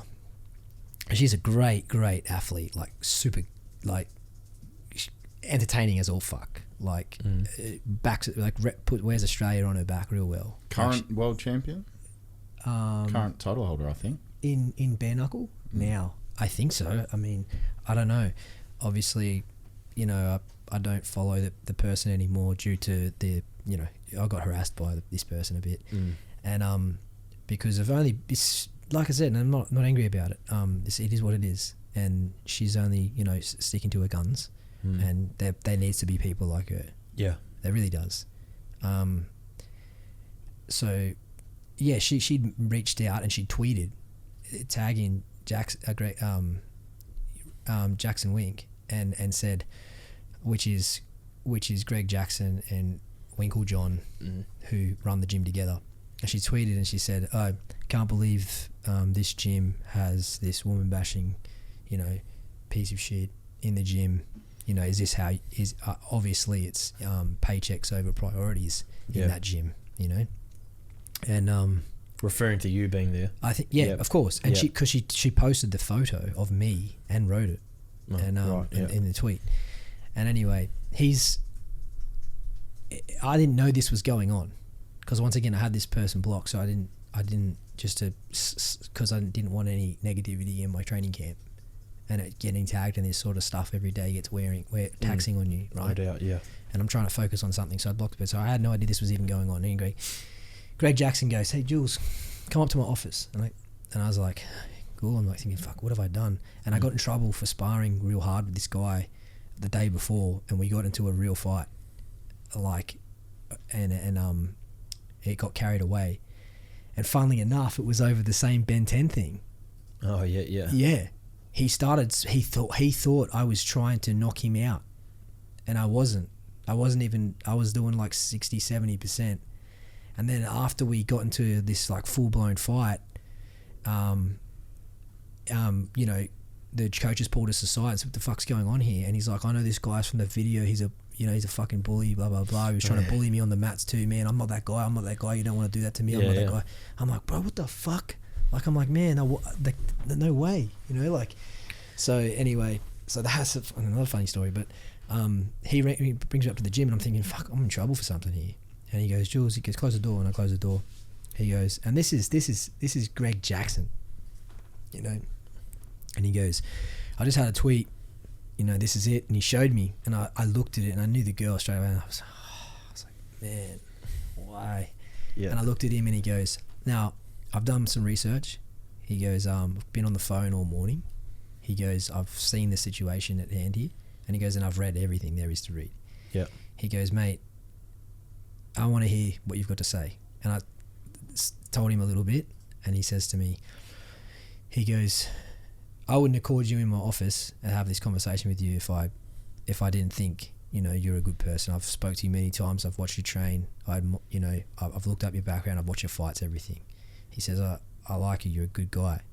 He said, and there's three sides. I understand there's three sides to every story. He goes, you look at that window there in this big office, and I look out the window and everyone's on the mats training. And he goes, I don't know whether you know John. He goes, he's the most controversial, most, you know, notorious, you know, we get shit on John every day. He goes, some of it doesn't even make the fucking papers, the headlines, but we get shit on him around here Albuquerque every day. He's out there running amok. And he's like, if we can't have people come into this place to better themselves, you know, what are we supposed to call this place? Yeah. Or what are we supposed to call this place? And if we can't stand behind them after their mistakes, whether it be in that octagon or whether it be out there in life, how are we going to help not only the community, but you guys as individuals coming to us and asking us to help? Yeah.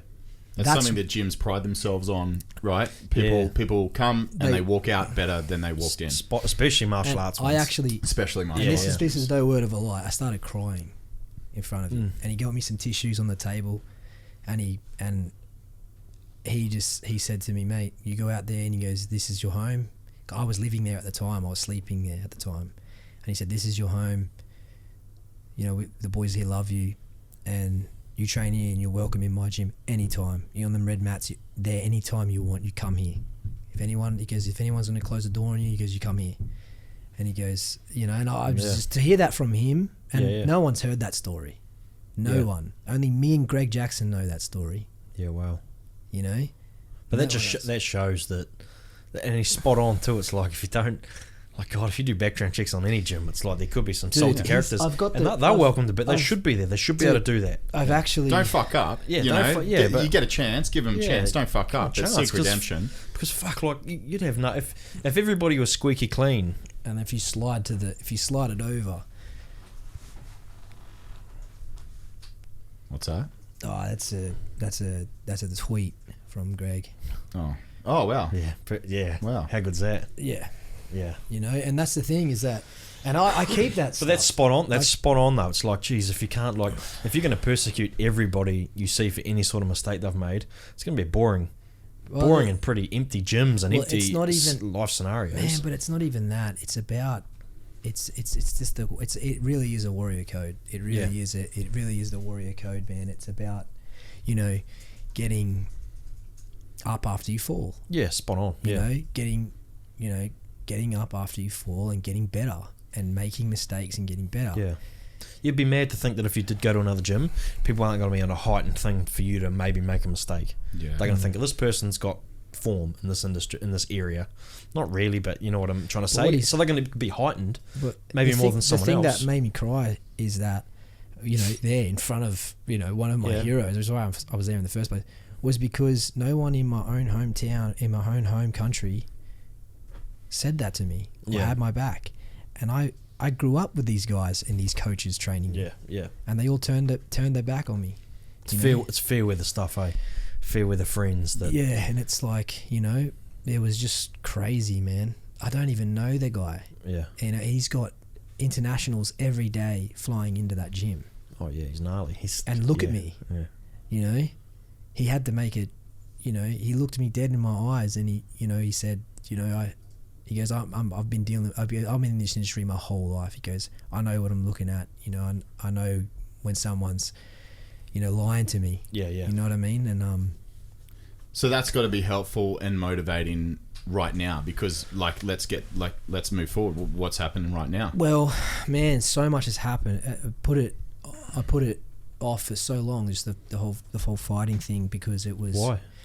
mentally scared. Yeah.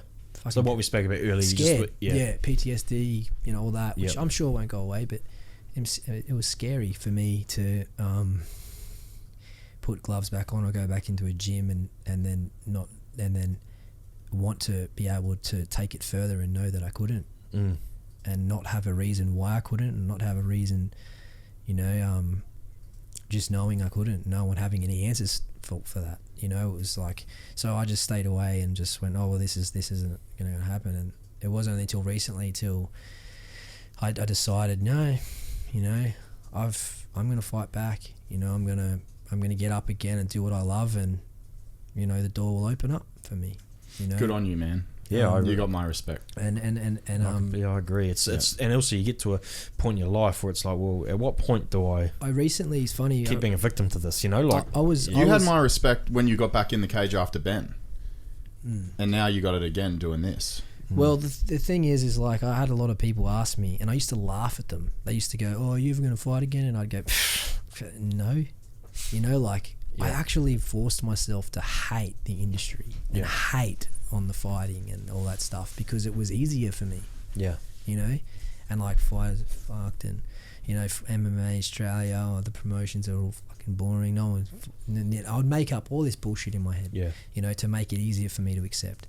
And now I'm like, nah, man, like, you know, I'm old, but I've still got a big heart.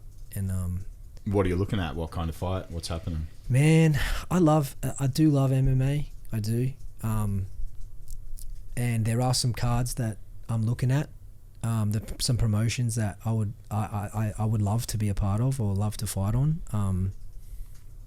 Here in Queensland, obviously my hometown, where all my fans are and all my supporters and family, and I've still got. Where'd you grow up in Gold Coast? Yeah.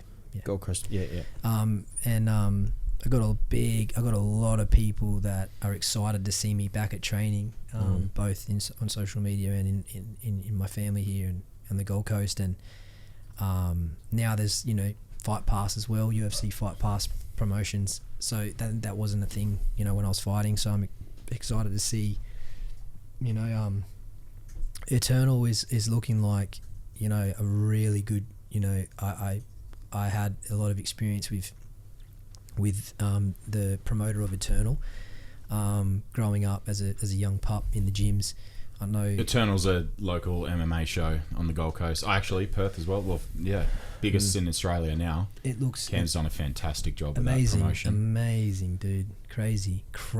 I remember when they started, you know, and it's crazy. And then, you know, there's some other shows on my mind as well. There's a guy down in Sydney. His name's Suman Mokhtarian, and he owns a gym there with his brother, and they're like a gym full of killers, and it's an Australian top team, and they've produced a few UFC athletes out of the gym, signed athletes out of the gym, I should say, and he's got his own show, and it looks incredible in Sydney as well.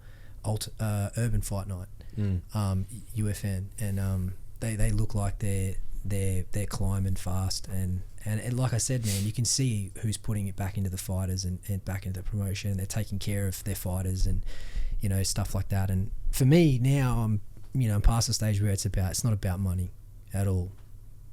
Don't need it.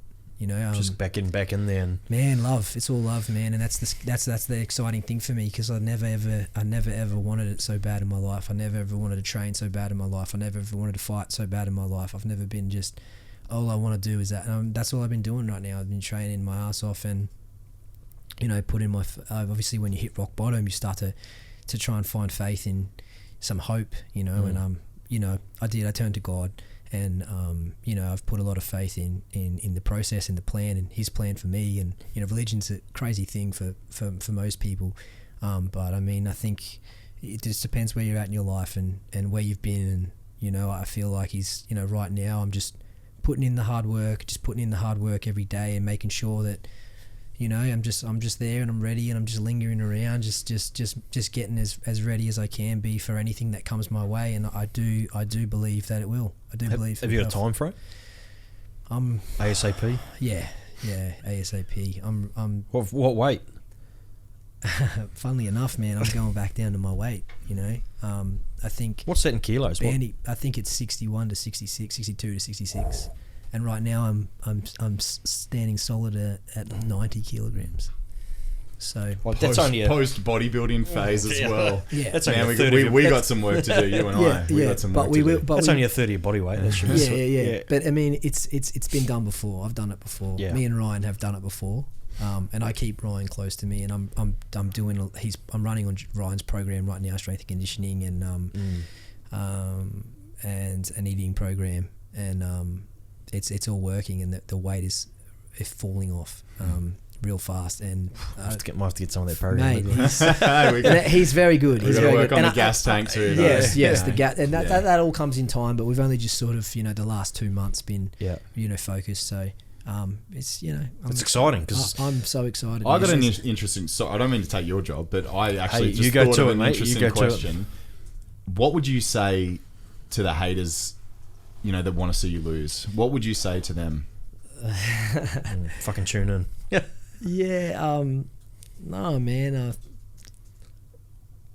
I think. No, I don't know what I would say. I think it would just be simply. You know, I feel like you're just that kid that just wants to play again. I know. I just want to play. I would. You fucked up, but let me play. If there's, you know, if there's anyone out there that, you know, all there's haters out there, I hope you got fucking stamina. I hope you got a lot of hate to give, because I'm not gonna just, you know, I'm not done, and I'm sorry. As long as they tune in. I'm sorry, man. That's all I got to say. I'm sorry. Yeah. You know, sorry for what? For not laying down. For I'm going to keep coming, and that's it. And, you know, I'll keep doing good. I know you want me to do bad, but the sport is only one. So that's a sorry with a side of fuck you. Yeah. Yeah.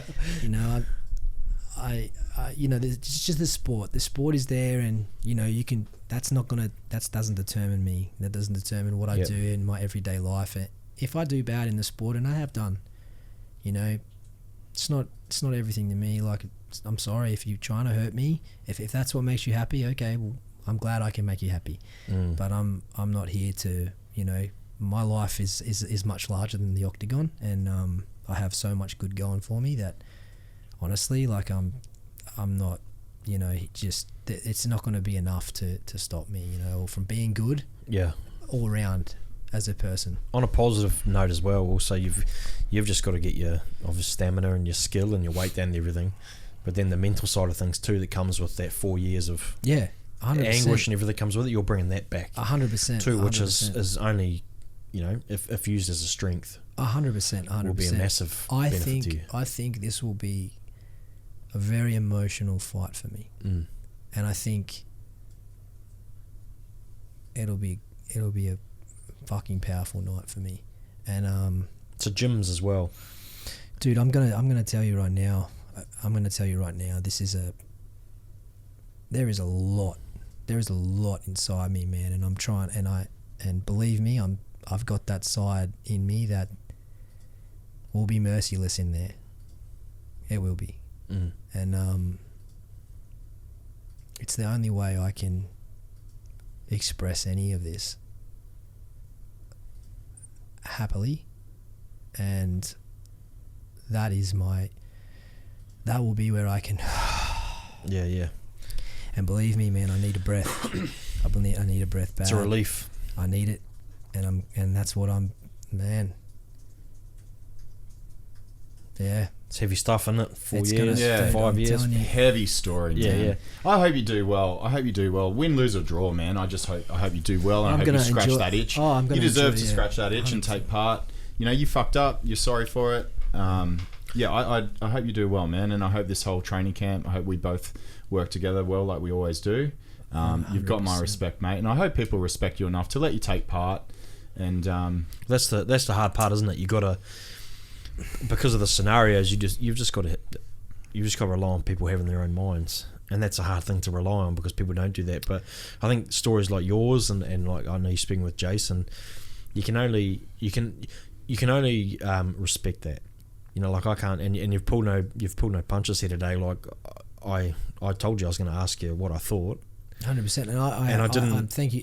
Like I respect it, and I love it, and Because from when we spoke, it had to be that way. It's so much there is so much respect between us, and you respect, and the only reason that these questions are even coming out is because you respect me. Yeah, you know, it's like fighting someone. You're like, man, you don't give them a half-ass fight. Yeah, you know what I mean. Well, it doesn't It's do you any disrespectful. justice, like we spoke about. Exactly, yeah, 100%. And what you've portrayed to me, shows that.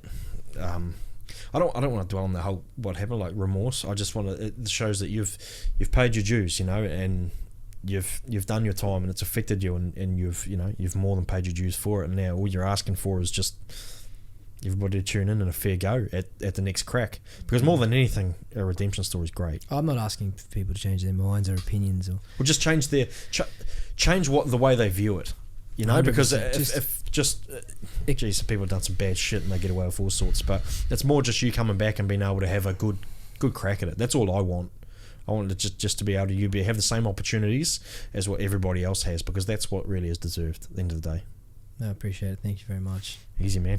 Thanks for coming in, fellas. Awesome, man. great chat. Thanks, Good Ryan. Chat. Happy All work. right. Thank you, Great, bro. Thank you, bro. Glad you're back. Thanks, buddy. Thank you, man. Appreciate it.